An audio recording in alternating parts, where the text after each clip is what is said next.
সিলেট নগরীর মেজরটিলা পূরবী আবাসিক এলাকার আলোচিত ও বিলাসবহুল এই কাজী ক্যাসল এখন গুঞ্জনের কেন্দ্রে। ৩০০ কোটি টাকার বাড়ি নামে পরিচিত এই বাড়ি নিয়ে গুঞ্জন রয়েছে ৫ আগস্ট সরকার পরিবর্তনের পর আওয়ামী লীগের সাধারণ সম্পাদক ওবায়দুল কাদের সেখানে আত্মগোপনে ছিলেন। চাওর হয়েছে সুযোগ বুঝে সেখান থেকেই পালিয়েছেন তিনি। বিশাল দামি এই বাড়ির মালিক ব্যবসায়ী মাহতাবুর রহমান নাসির। বাড়িটির বিলাসবহুল নকশা ও উচ্চমূল্য একে বরাবরই আলোচনার কেন্দ্রে রেখেছে। তবে সাম্প্রতিক ঘটনাগুলো এ বাড়িকে আরও বিতর্কিত করেছে। স্থানীয় বাসিন্দারাও শুনেছেন ওবায়দুল কাদের বিলাসবহুল এই বাড়িতে আত্মগোপনে ছিলেন এবং পরবর্তীতে সময় সুযোগ বুঝে ভারতে পালিয়ে যান। তবে বেশিরভাগ লোকজনই ক্যামেরায় কথা বলতে রাজি হননি। আওয়ামী লীগের সাধারণ সম্পাদক ওবায়দুল কাদের যে ৩০০ কোটি টাকার বাড়িতে ছিল আমরা শুনছি, ওই বাসায় তো ঢোকা যায় না, বরং আমরা দেখি না, মানুষের মুখে শুনেছি ওই জায়গায় উনি আসা যাওয়া করে বা ওই জায়গায় ইয়া থাকে। ভাই আমরা শুনছি ওবায়দুল কাদের ৩০০ কোটি টাকার মালিকের বাড়ি, আমরা এই মাত্র জানি না, আমরা তো বাদে উনলাম আনতে বলে গেছেন গিয়া তারা, এরপরে আমরা খবর পাইছি আসলাম।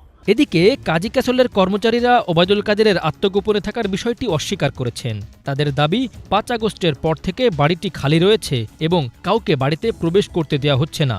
বাড়ি নিয়ে গুজব ছড়ানো হচ্ছে।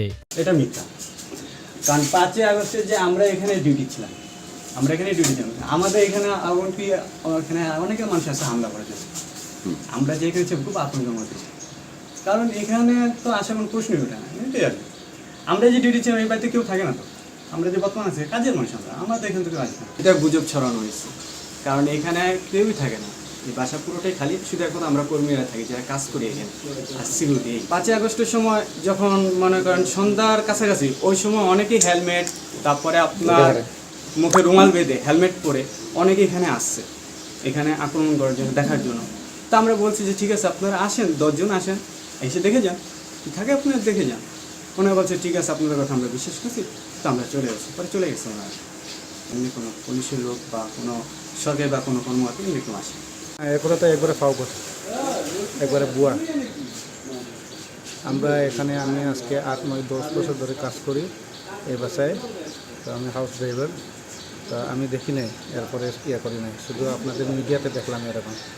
তো এখানে বুঝলাম অতটুকু আপনারা গুজব ছড়ানো যায় মানুষের, এটা প্রথম দেখলাম। এটা ভাই একবারে ফাও গুজব ছড়াইছে, এটা একবারে ফাও, মানে এটা একবারে মিথ্যা বানোয়ার, এখানে কেউই ছিল না, না এটা ছিল না, আমরা পুরাটা নিচ্ছি, এর লেগে আমরা আসতেছি, কাজ করতেছি, দেখতেছি। তবে কাজী ক্যাসলের বিষয়ে এ গুঞ্জন কতটুকু সত্য তা এখনও নিশ্চিত হওয়া যায়নি। বিষয়টি তদন্তের দাবি রাখে বলে মনে করছেন সংশ্লিষ্টরা। কিন্তু সরকার পরিবর্তনের ৩ মাস পর কিভাবে ওবায়দুল কাদের পালিয়েছে তা নিয়ে প্রশ্ন তুলেছেন স্বয়ং হাইকোর্টও।